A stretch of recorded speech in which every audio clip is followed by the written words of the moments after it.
Welcome in, quick hitters. Hope everybody made it off the weekend safe.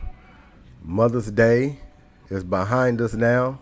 We had the Eastern Conference semis yesterday afternoon. Final Four is set. Final Four is set.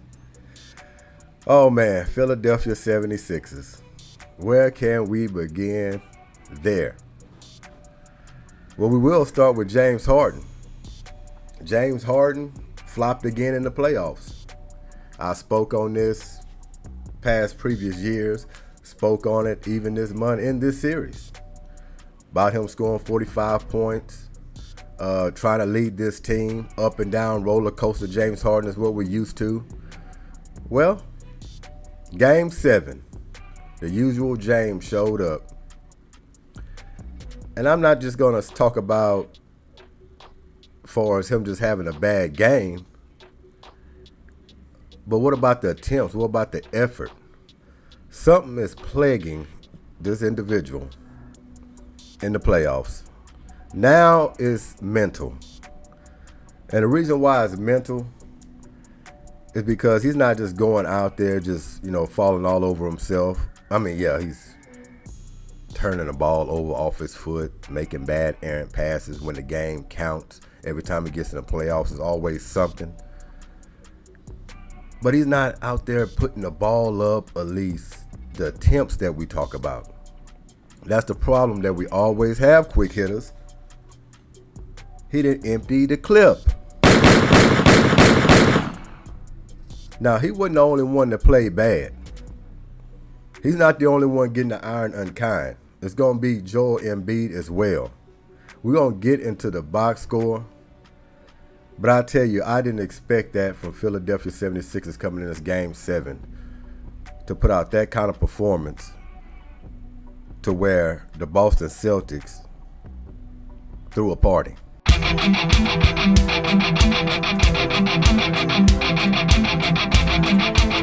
Yeah, they yes indeed threw a party. It was a bachelor party. It was a slumber party. It was one of them old school block parties.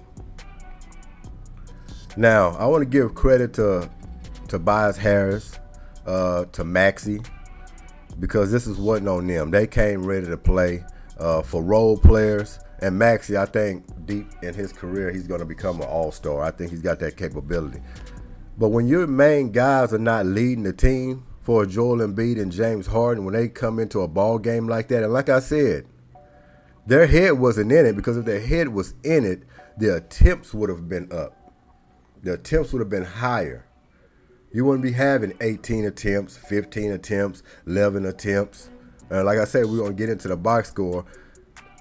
But when the effort ain't there and I'm looking in your eyes when the onslaught is going on and you're not even requesting or demanding the ball and trying to put your bid in on it to try to save your team, I have a problem with that.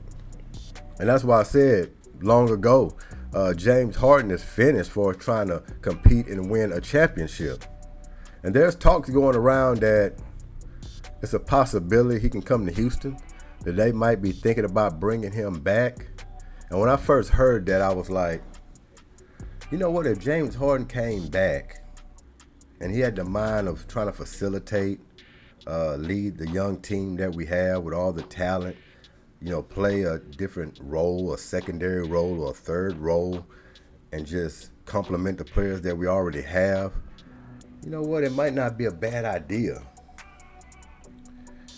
But if we get the James Harden, I ain't even worried about the Game 7 right now, about getting that James Harden, because if he does come to Houston, that's exactly what we want him to do. We want him to shy away. We just want him to facilitate. Don't even take the ownership on him. Let Jalen Green and all the younger players handle that.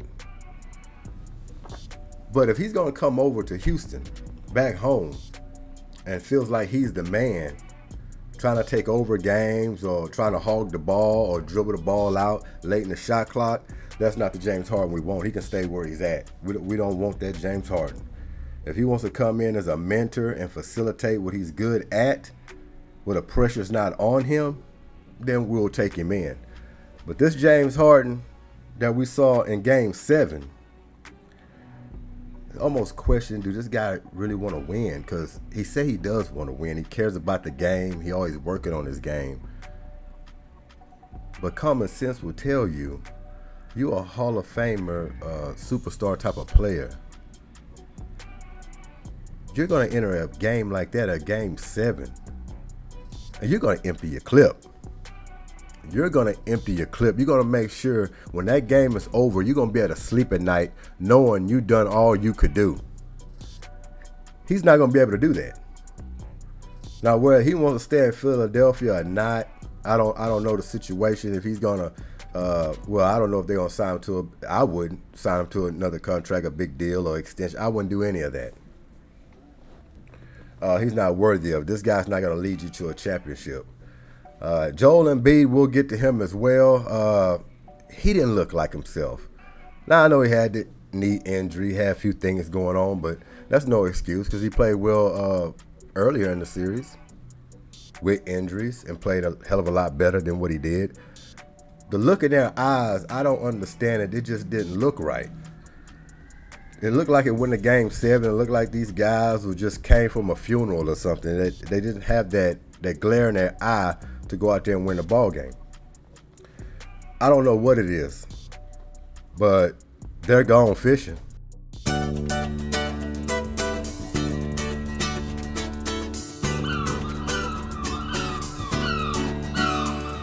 So yeah, that was a little disappointing watching that. I wouldn't have thought in a million years that game 7 would have ended up being a blowout the way it did.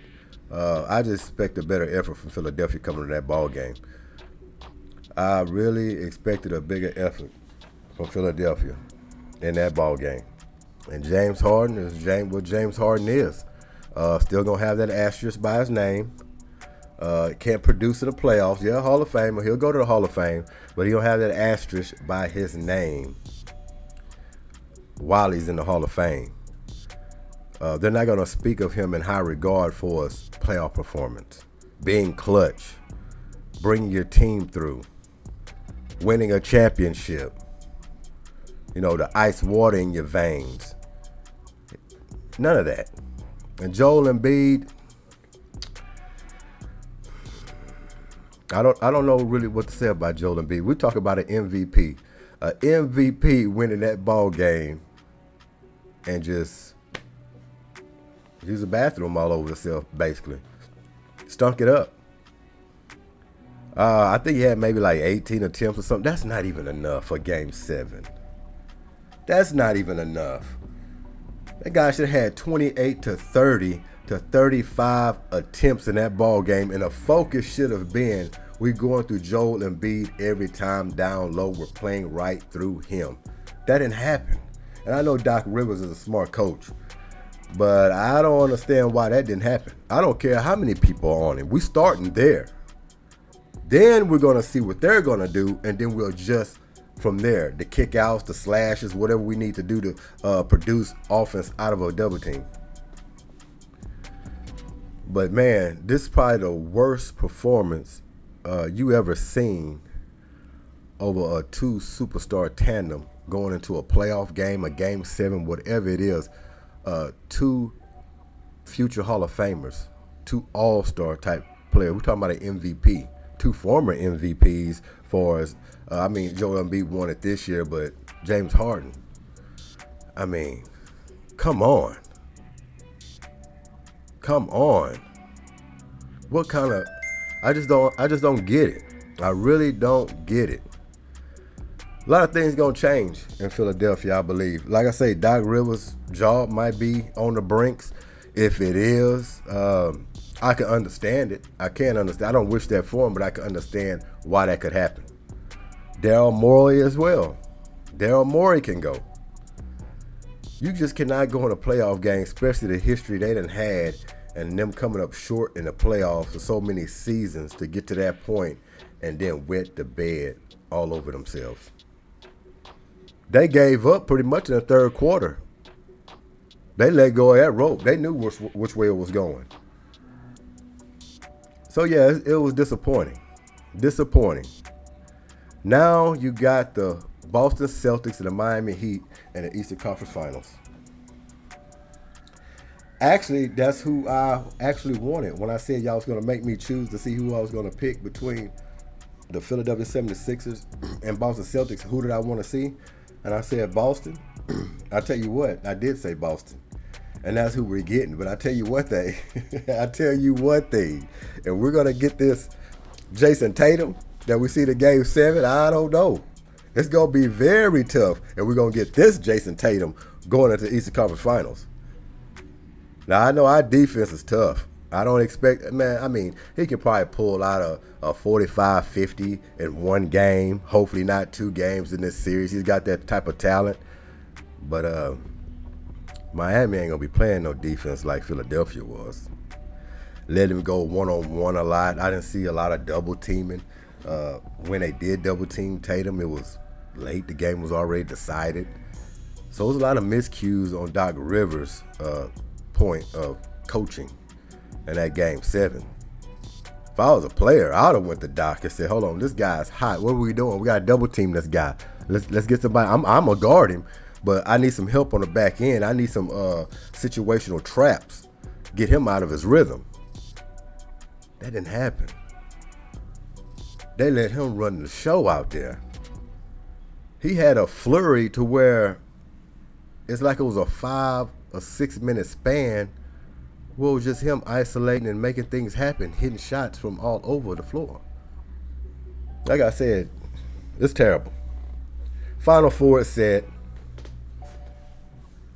Can't wait. Lakers, Nuggets. I already put my bid on that one. I think the Nuggets will win that series. No slack to LeBron James. I just think Denver is more well-rounded.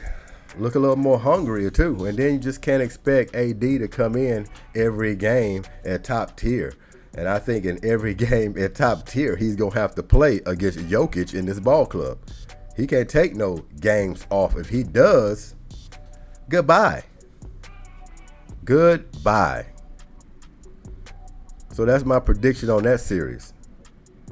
But if LeBron James does pull this out, this will be the most prolific, fascinating championship he's ever won. If he gets his 5th one, out of all the 4, to me, it's not going to compare to the 5th one. We're talking about a team that barely made it in the play-in tournament. We're talking about a team, just like all the other teams, went through injuries, having top guys in and out like AD. We're talking about a 38-year-old LeBron James. Even in his last game, have to do a little more, even at his age, but coming through. Still barreling down the lane, getting the end ones. Still hitting situational jump shots. So for him to go to the finals and pull this game out, even with a few more new pieces,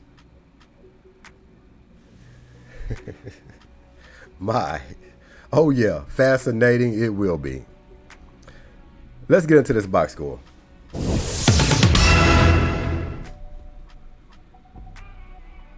And I really wanted to start with James Harden. I'm trying to think, should I?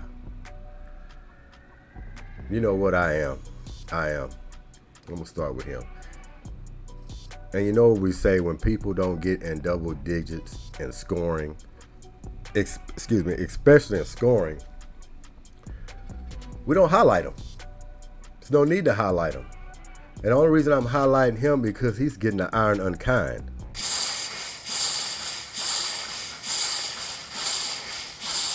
James Harden had 9 points, folks. 9 points in this game 7. 7 assists, 6 rebounds. Now, I want to tell you another thing why it was mental with James Harden and why he wasn't into the game. You know how many free throw attempts he had? Times he got to the line? He was 2 for 2. 2 for 2 from the free throw line. Does that sound like somebody that's aggressive, trying to make things happen, mixing it up, trying to help his team? Or that seems like somebody just sitting back, going through the emotions. Pass the ball, do my job. Hopefully Joe Embiid takes some of this heat when we lose this ball game. You know. Unacceptable. Unacceptable. 1 for 5 on the 3-point line. 3 for 11 from the field. I mean, this is disgusting. This is a disgusting effort, and this might have been the worst performance he ever had in the playoffs. I got to look back because they've been terrible. But this one here, 3 for 11 from the field. Can you see where I'm going with this? Where the attempts at? 11 attempts in a game 7. Hall of Famer. One of their star players that they're looking for and to go to.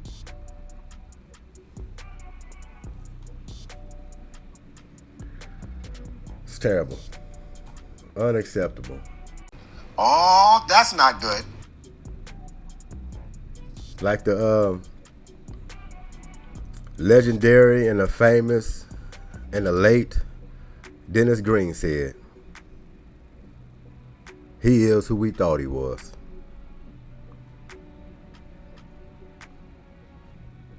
He is what we thought he was. And a winner, he's not, folks. If you want some dressing, in a regular season, make things look nice, he might be the guy for you. But when it comes down to the potatoes and the yams and the ham hocks and the turkey necks, don't expect him to serve you. Don't expect. He's just a side dish. That's all this is. He's just a side dish. Next person we're gonna go to. Like I'm gonna skip around on this box because like I said, I wanted to cover James Harden, and now I want to go to the top guys first, and I'm going straight to Joel Embiid, who stunk up the bed. They put him in the bed with no diaper on. It's like they expected him to wet the bed. They didn't even want to damage or dirty up a diaper. They just said, we're just going to roll the sheets up and throw it in trash or burn the sheets. Yeah, he messed it up that bad. This guy had 15 points. 8 rebounds. 0 for 4 for the 3-point line. 5 for 18 from the field. He didn't even have enough attempts.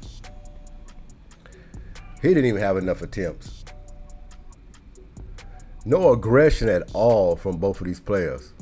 Harden or Embiid, no aggression at all. I don't even know how they can go to the podium. I don't even know how they can walk around the streets of Philadelphia. I don't know how they can come in next season with their head high. There's no excuse for this. Now, if he was 5 for 38 and James Harden was 3 for 32, yeah, I'll still be talking about him. But I would say, man, they tried. Man, they put him up. They were fighting. They were scrapping. Nothing they can do. Boston had their number. They schemed them right. But when you don't empty the clip, is what we always talk about, quick hitters. If we don't empty the clip, how are we going to know that? That means you're not engaged. I mean, do you care? Because I'm going to be honest with you, it's easy to put up attempts. You can do that on bad shots. If I'm the star player out there, that's one thing I'm going to do. I'm going to load the clip. So, yeah. Iron and kind for Joel Embiid.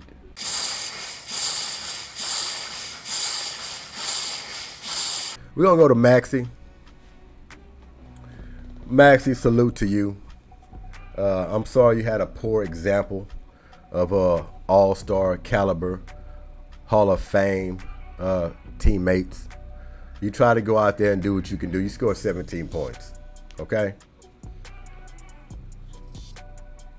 17 points. You were 5 for 12 from the field.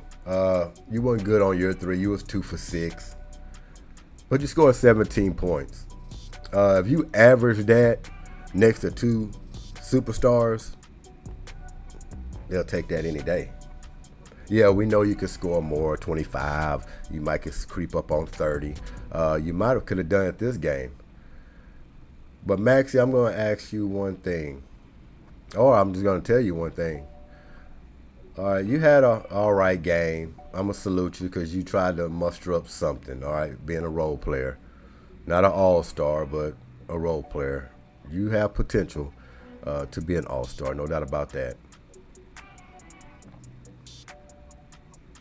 But when you see your main guys not coming through, not producing, and you're one of the other guys, I mean, they look to you to score. They look to you to drive to the hole. They kind of take you off the leash. They want you to be aggressive. When you see your superstars seem like they're not in it, I mean, you played on the court with them. You should have seen this early on. And you should have peeled your ears back and you should have said, if y'all don't want it, I'm going to go ahead and take it. Because you could have had 25, 30 attempts if it was going to look like this. And I don't think nobody would said anything to you about that. So moving forward for you, Maxie, I'm going to tell you to grab the bull by the horns. Don't wait on Joel Embiid. Don't wait on Harden. Because you're the future. And if you want to be there long term and you want to work yourself to being deep in the playoffs to possibly winning a championship, grab the bull by the horns. Don't wait on anybody because you have that kind of talent. So I'm just going to say you did your job. We'll give you a round of applause. That's all we can do for you. But we don't expect more from you moving forward. That's for sure. Especially in a game like this when you should have sniffed this out early on to see your guys wasn't right. Now we're going to go up to Tobias Harris. Tobias Harris, I want to give him a round of applause just to start out. Tobias Harris in this series has just been aggressive. You know, he's been taking upon himself as well. Yeah, he could have had a better game, but he had 19 points. He had 5 rebounds. He was 1 for 7 for 3. He was off on his 3. He was 7 for 13 from the field. Tobias Harris, just continue to be aggressive. You've been doing that with Harden and Embiid having good games. You've been driving the ball, keeping the pressure on your guy that's guarding you. You've been mixing it up a little bit. You've been staying aggressive. You got that pretty big contract a few years ago, and I think you've earned that, and you played to that. So a guy like you get 19, which you could always bring more to the table, but just get better. Come in next year, mix it up a little more. But this game wasn't on you either. So that's why we give you a round of applause. P.J. Tucker. P.J. Tucker probably been the most efficient guy on the floor. The funny thing about it, and he had 11 points, 3 for 6 from the three-point line, and 4 for 7 from the field. Whatever you can get from P.J. Tucker, what is it? Is it a bonus? I think so. He's a 3-and-D guy. Even if his 3-shot ain't going, it's like nobody's going to be like, whoa, P.J. Tucker was off. What's wrong with him? No, we mostly just look for defense from him. But the sad thing about it, this is when you know your team is in trouble. When you have P.J. Tucker scoring more points than James Harden. Take that for thought. Take that for thought. 11 points for P.J. Tucker and 9 for James Harden. That's how he stunk. That bad. I don't care who you are as a superstar. If P.J. Tucker, as a superstar now, outscores you in a pivotal game 7, you might want to start thinking about hanging it up. Oh, that's not good. Hanging it up or realizing you don't have it no more and you just going to start changing your game to what you like, facilitate. It's up to you. But yeah, I had to point that out because that's terrible. That is terrible. P.J. Tucker now. Give P.J. Tucker a round of applause.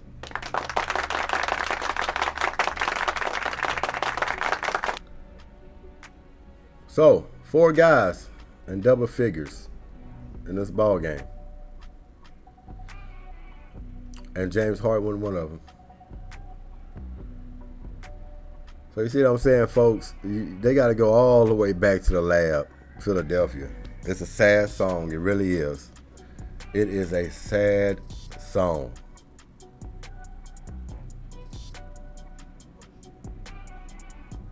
Wow. Yeah, just burn that box sheet. Let's go down to the guys who demolished the competition, should we say.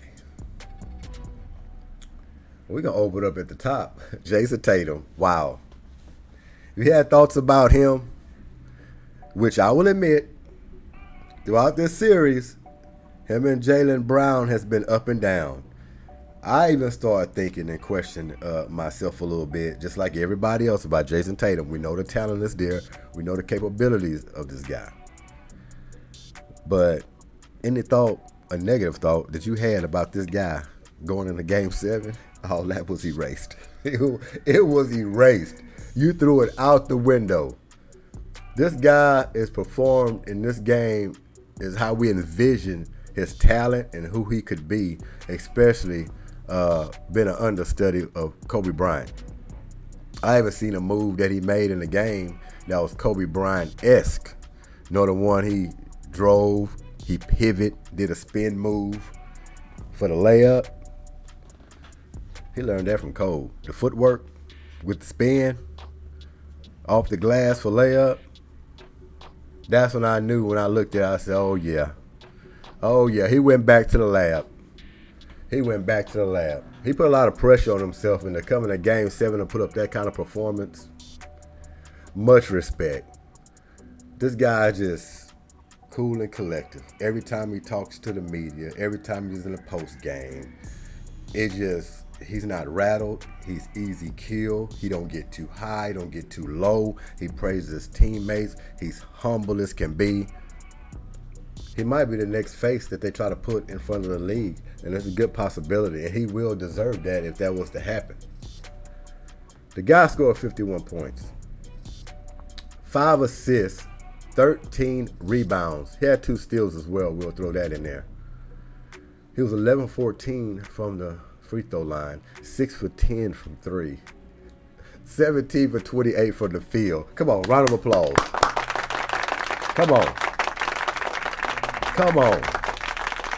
Before we start this, we're going to say what? What did he do with 17 for 28? He emptied the clip. That's all we want. That's superstar status right there in a Game 7. Now, he'll tell you he haven't really played that well in this series. But when it counted in a Game 7, one thing he made sure he wasn't going to do is leave this game without emptying the clip. Win or lose. That's all we asking for. Win or lose. He wasn't going to leave this game without emptying the clip. 17 for 28, well of enough attempts to make your point. He gets a star.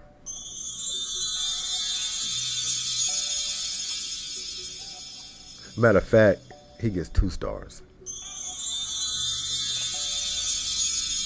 Proud of you, Jason Tatum. You came a long way, and you're still going. That's the way you lead your team. He was a catalyst. He started it, and what they do, they followed. Next thing you know, role players hitting threes and making things happen from all over the floor. He set the tone. They sat back, his teammates, and they watched him perform. And then when they tried to trap him with double team, even though the game was already solved at that point, they stepped up. Nothing but high fives and congratulations. They were proud to see their guy doing what he was doing.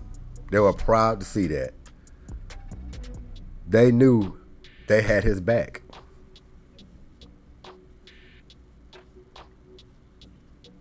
What a game. I wanted more from him, actually. He could at least got to 60 or close to it in this game. They kind of called off the dogs a little bit, even though they left him in late, but they stopped really trying to really force feed the ball to him. I think his main goal was just really trying to get that 50 points, and he ended up with 51. But yeah, man, he could probably got 60. Who knows? Maybe even 70. You know, if he stayed aggressive, the game was just out of hand at that time. I mean, you don't want to really put your foot down on a team's neck when they're in pain the way they were in pain. But you know, hey, he did what he did, and it was great. We're gonna go down. Usually, I wouldn't call this guy out. He's not in he's not in double-digit points, but he affected the game just as well as Jason Tatum.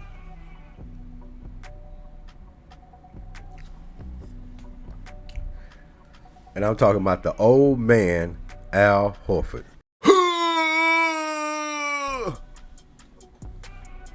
What a performance he put on guard Joel Embiid.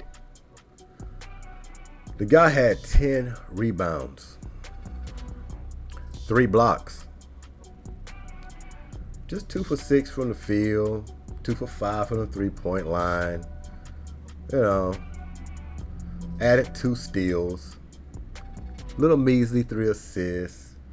You know, and I call him measly, but like I say, this guy's not looking to facilitate. He can. He's a great passer. But his head is on defense and rebounding, positioning his guys, getting them in the right spots. What a leader.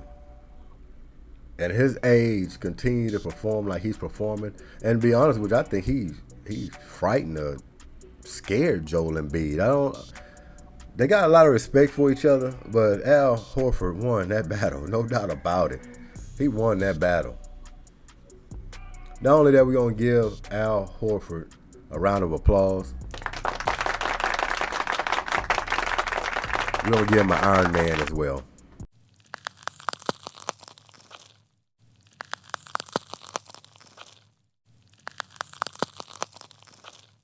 Great job, Al. So we're going to go down. And before I get into all of this, they only had 3 guys in double figures. 3 guys.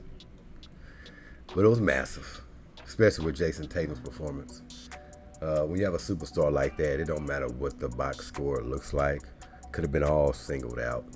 A guy like that can go win a ball game for you in a game 7 with that type of performance. Just saying. That's why I say empty in the clip, put forth an effort, being aggressive as a superstar.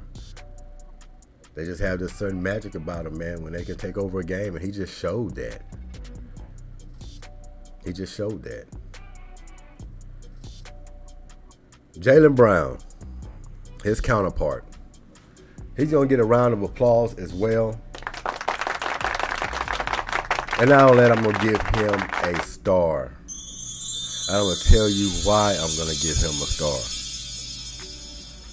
Jaylen Brown, Jason Tatum, these guys came in this game, and you can see they came in very aggressive. They did. They did. And Jaylen Brown kind of shied off a little bit because he saw what Tatum was doing. You know, it got to a point to where he was like, you know, we're going to punch a ticket too. We're just going to sit back and watch the show. We're just going to sit back and watch the show. And that's what Jaylen Brown did. He could have scored more, but 25 points is damn good for him. Like I say, they came in aggressive in this game. You saw it. It's like they went to bed the night before and they said, look, I don't care what the result's going to be. I don't care what's going to happen. But I know one thing. I'm not going to be the one that's not going to make it happen. Win or lose, make a mess. I'm going to be aggressive. That's why he gets a star. And then to reward him for his aggressiveness, 25 points. The guy had 6 rebounds, okay? He pretty much filled up the stat sheet himself. Because he had 2 blocks, he had 2 steals. You know, I'll call out his 2 assists. Like I said, the only reason why I'm calling out the rest of his stat line, even though it's kind of singled out, because of the performance that he had. He had 25 points, and he was a leader on the floor with Jason Tatum. They were aggressive. So his stat line needs to be called out. 4 for 4 from the free throw line. He was 3 for 6 on the three-point line. 9 for 19 from the field. Due to what Jason Tatum was doing, 9 for 19 is good for him. Could he have more attempts? Of course, but that was enough attempts when you got your superstar player going 17 for 28.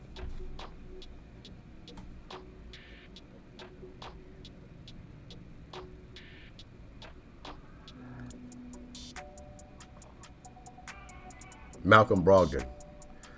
That's the third guy that was in double figures. He had 12. And to be honest, with his 12 points, nothing else really sticks out. He was 5 for 14 from the field, 2 for 6 on the three-point line. Everything else was singled out pretty much with the 12 points. We'll just say he did his job.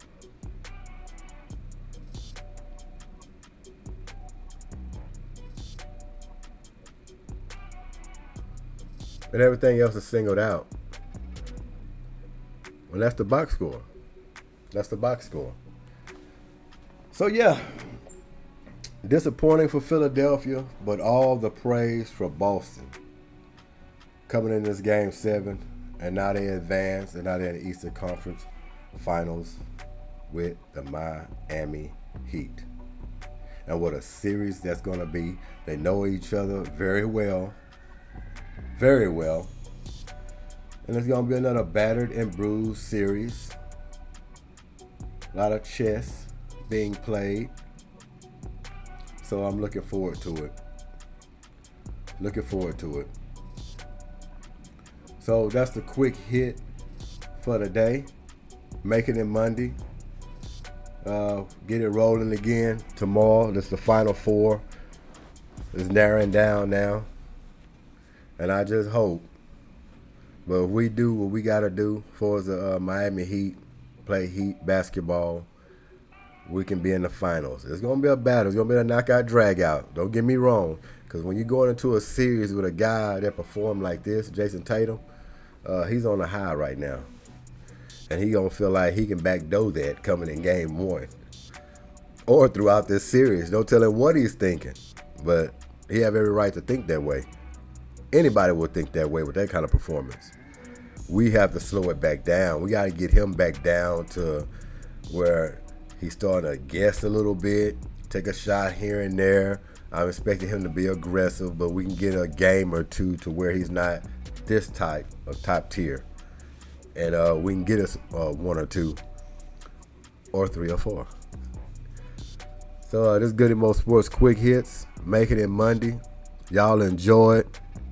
Thanks for tuning in. Don't forget to hit GoodyMoGoods.com. Get you some merch. Told you I got some hats over there. Got some t-shirts. Got some coffee mugs like this one here. Everything is customizable. Just send the fonts or your image to the email Goodymo the Warden Goods at gmail.com. You'll see it on the website. Send that in. We'll get it all fixed up for you. Don't forget to check out the other YouTube channels. You know, at Warden17. We got at MoGame. That's with a hyphen in between the G and the M. We got Goodymo Sports Quick Hits. What we on here now at Quick Hitters.